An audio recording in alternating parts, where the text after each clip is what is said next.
નમસ્કાર મિત્રો, અમારી યુટ્યુબ ચેનલમાં તમારું હાર્દિક સ્વાગત છે. મિત્રો, અત્યારે રેલવે ગ્રુપ ડીની અંદર જાહેરાત પડેલી છે, જેની અંદર તમારી લાયકાત શું માગેલી છે, તમારે ફોર્મ કેવી રીતના ભરવું, કયા સ્ટેટ વાઇઝ કુલ કેટલી જગ્યાઓ છે, કઈ કાસ્ટ વાઇઝ કુલ કેટલી જગ્યાઓ છે અને આ ફોર્મ ભરવા માટે ફી કેટલી છે, એ તમે આ વિડીયોના માધ્યમ દ્વારા જોઈ શકશો. તો મિત્રો, સૌપ્રથમ તમે અમારી ચેનલ ઉપર નવા હો તો અમારી ચેનલને સબસ્ક્રાઈબ કરી લેજો અને બાજુમાં આપેલ બે આઇકોનને ક્લિક કરી લેજો, જેથી કરીને રોજ નવા વિડીયોની નોટિફિકેશન તમને મળતી રહે.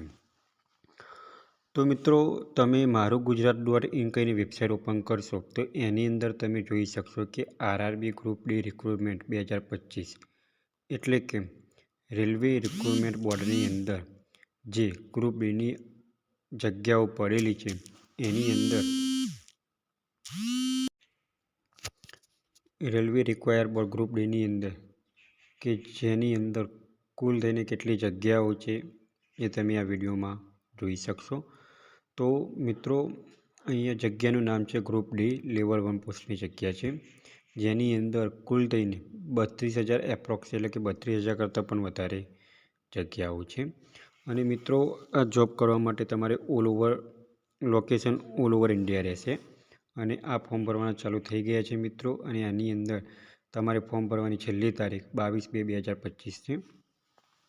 અને મિત્રો, આની અંદર પગારની વાત કરીએ તો સ્ટાર્ટિંગ પગાર તમારે પર મંથ એટલે કે માસિક વેતન તમારે 18,000થી ચાલુ થશે.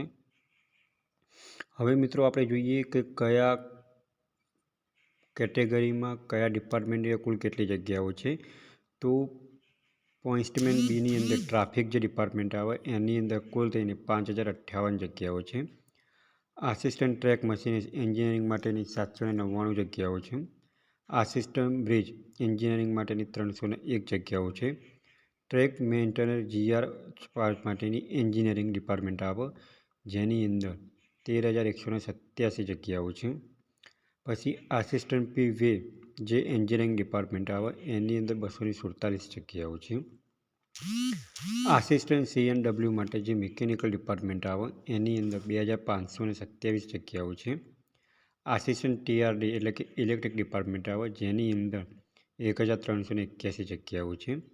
આસિસ્ટન્ટ જે ડિપાર્ટમેન્ટ આવે જે SNTO ડિપાર્ટમેન્ટ આવે એની અંદર 2,012 જગ્યાઓ છે. પછી મિત્રો, આસિસ્ટન્ટ લોકોસ એટલે કે લોકો પાયલટની જે ઇલેક્ટ્રિકલ ડિપાર્ટમેન્ટ આવે એની અંદર 950 જગ્યાઓ છે. પછી મિત્રો, આસિસ્ટન્ટ ઓપરેશન એટલે ઇલેક્ટ્રિકલ ડિપાર્ટમેન્ટ આવે એની અંદર 744 જગ્યાઓ છે. આસિસ્ટન્ટ TL જે ઇલેક્ટ્રિકલ ડિપાર્ટમેન્ટ આવે એની અંદર 1,041 જગ્યાઓ છે. આસિસ્ટન્ટ વર્કશોપ જે ઇલેક્ટ્રિકલ ડિપાર્ટમેન્ટ આવે એની અંદર 624 જગ્યાઓ છે. અને આસિસ્ટન્ટ વર્કશોપ મિકેનિકલ જે મિકેનિકલ ડિપાર્ટમેન્ટનું આવે એની અંદર 3,077 જગ્યાઓ છે. આમ કુલ થઈને 32,438 જગ્યાઓ છે. હવે મિત્રો, વાત કરીએ ઝોન પ્રમાણે કે ઝોન પ્રમાણે કઈ કેટેગરીમાં કુલ કેટલી જગ્યાઓ છે. તો વેસ્ટર્ન રેલવે મુંબઈની વાત કરીએ તો મિત્રો, ઓપન કેટેગરીની અંદર 1,892 જગ્યાઓ છે. SC કેટેગરીની અંદર 701 જગ્યા છે અને ST કેટેગરીની અંદર 351 જગ્યાઓ છે. હવે નોર્થ વેસ્ટર્ન રેલવે એટલે કે જયપુરની વાત કરીએ તો એની અંદર જનરલ કેટેગરીવાળા માટે 797 જગ્યાઓ છે. SC કેટેગરીવાળા માટે 191 જગ્યાઓ છે અને ST કેટેગરીવાળા માટે 77 જગ્યાઓ છે. હવે સાઉથ વેસ્ટર્ન રેલવેની વાત કરીએ જે હુબલી છે ઝોનનું નામ, એની અંદર જનરલ કેટેગરીવાળા માટે 207 જગ્યાઓ છે.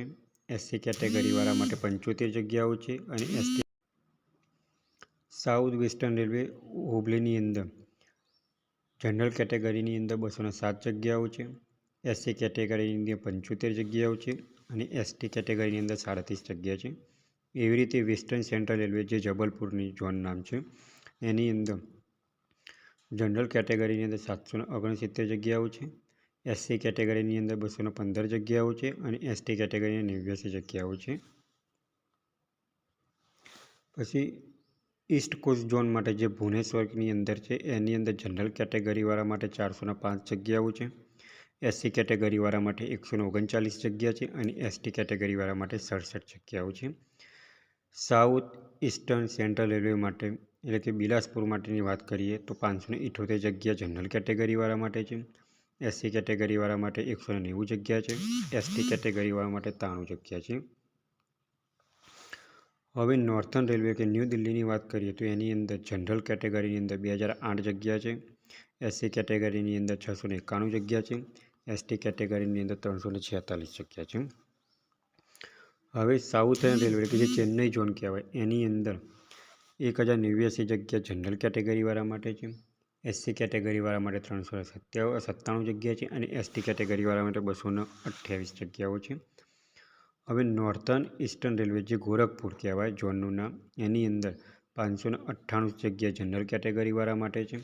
એસસી કેટેગરીવાળા માટે 215 જગ્યાઓ છે અને એસટી કેટેગરીવાળા માટે 134 જગ્યાઓ છે.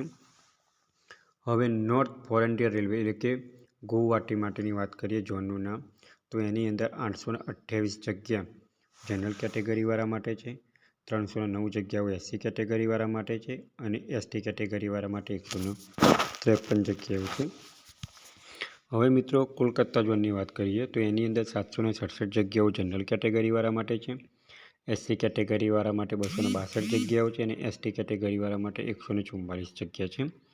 હવે મુંબઈ ઝોનની વાત કરીએ મિત્રો જે સેન્ટ્રલ લેવલ કહેવાય એની અંદર 1395 જગ્યાઓ જનરલ કેટેગરીવાળા માટે છે.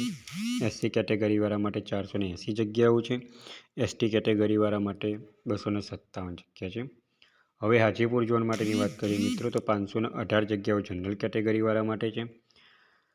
186 જગ્યાઓ એસસી કેટેગરીવાળા માટે છે અને 92 જગ્યાઓ એસટી કેટેગરીવાળા માટે છે. હવે પ્રયાગરાજની વાત કરીએ તો 988 જગ્યા જનરલ કેટેગરીવાળા માટે છે. એસસી કેટેગરીવાળા માટે 229 જગ્યાઓ છે અને એસટી કેટેગરીવાળા માટે 190 જગ્યાઓ છે. હવે કોલકાતા સાઉથ ઇસ્ટર્ન રેલવેની વાત કરીએ તો એની અંદર 408 જગ્યાઓ જનરલ કેટેગરીવાળા માટે છે. 184 જગ્યાઓ એસસી કેટેગરીવાળા માટે છે અને 72 જગ્યાઓ એસટી કેટેગરીવાળા માટે છે.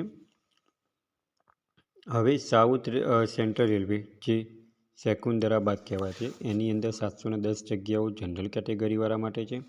235 જગ્યાઓ એસસી કેટેગરીવાળા માટે છે અને 144 જગ્યાઓ એસટી કેટેગરીવાળા માટે છે. હવે મિત્રો આપણે વાત કરીએ કે પીયુ વાઇઝ ડિસ્ટ્રીબ્યુશન એટલે કે આરા ગ્રુપ ડીની અંદર જે મેન ડિપાર્ટમેન્ટ કહેવાય એની અંદર કુલ તેની કેટલી જગ્યાઓ છે તો સેન્ટ્રલ લેવલની અંદર 3244 જગ્યાઓ છે. સીએલડબ્લ્યુની અંદર 42 જગ્યાઓ છે. પીએલડબ્લ્યુની અંદર 86 જગ્યાઓ છે. એસીઆરની અંદર 1250 જગ્યાઓ છે. ઈ કોર્નરની અંદર 964 જગ્યાઓ છે. ઈઆરની અંદર 1775 જગ્યા છે. આઈસીએફની અંદર 445 જગ્યા છે. એમસીએફની અંદર 38 જગ્યાઓ છે.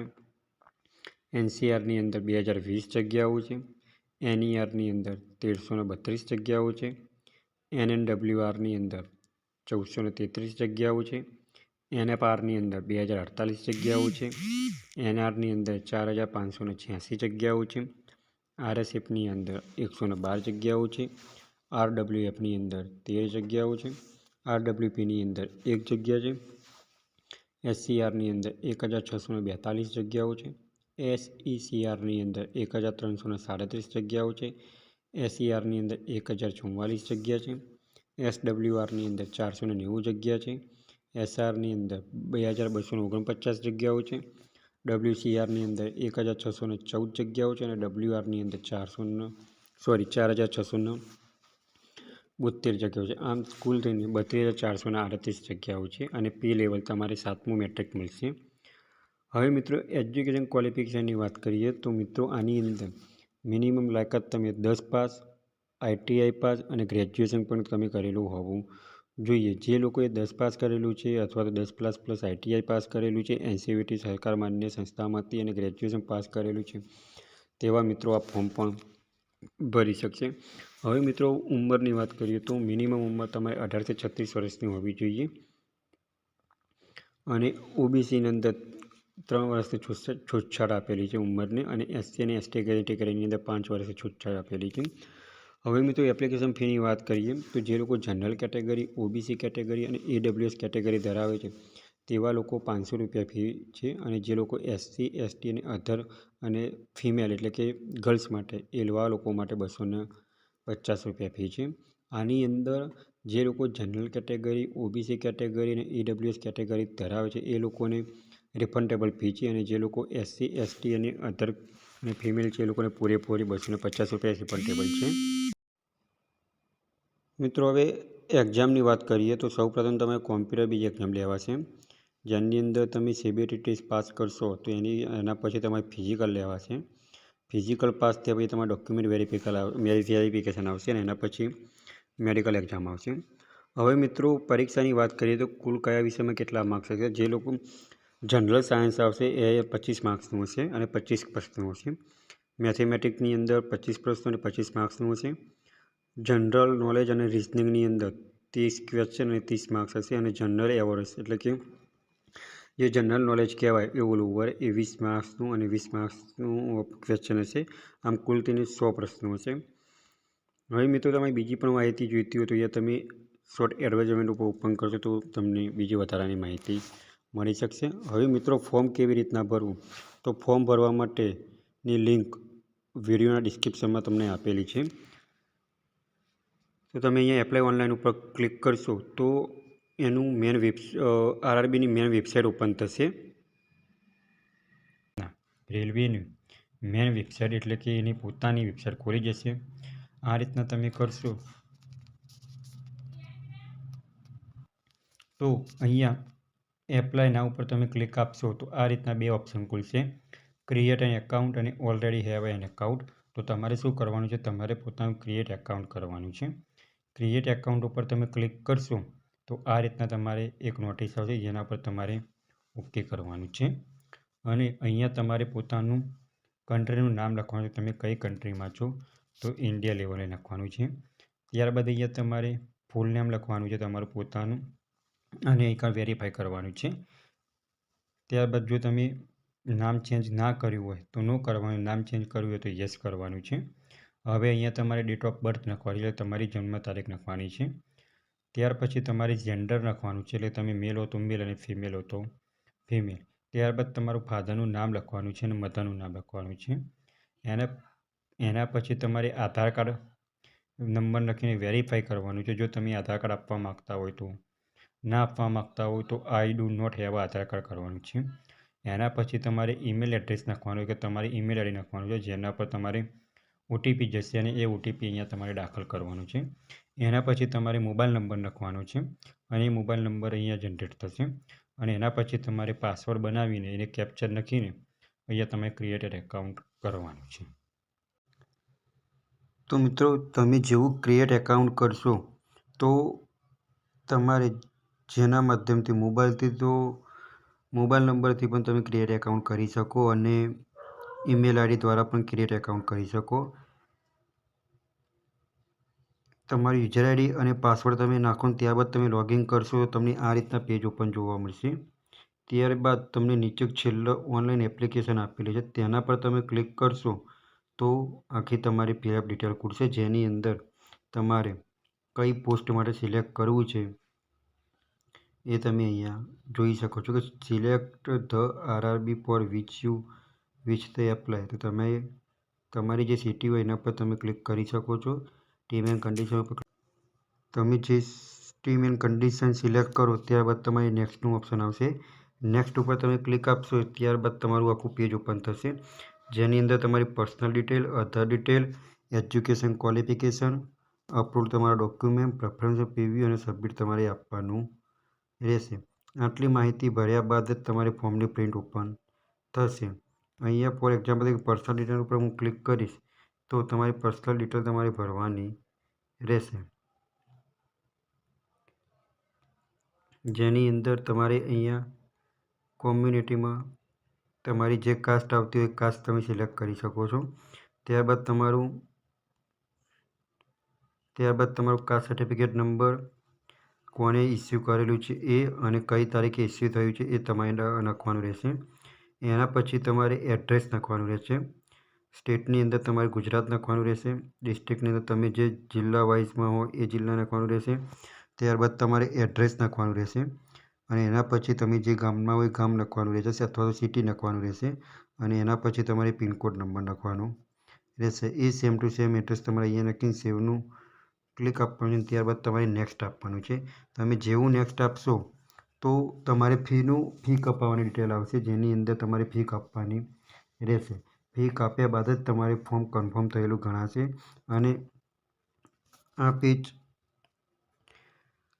પેજની તમે માહિતી ભરશો એટલે નેક્સ્ટની બટન ઉપર તમારે ક્લિક આપવાનું અને જેના પછી તમારે ડોક્યુમેન્ટ આવશે. ડોક્યુમેન્ટ અપલોડ કરવાના આવશે અને ડોક્યુમેન્ટ અપલોડ કર્યા બાદ જ ફી કાપવાની આવશે.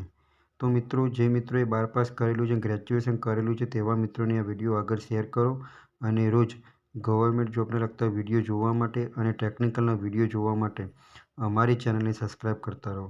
જો મિત્રો તમને આ વિડીયો ગમ્યો હોય તો લાઇક કરજો, શેર કરજો અને સબસ્ક્રાઈબ કરજો. Thanks for watching the video.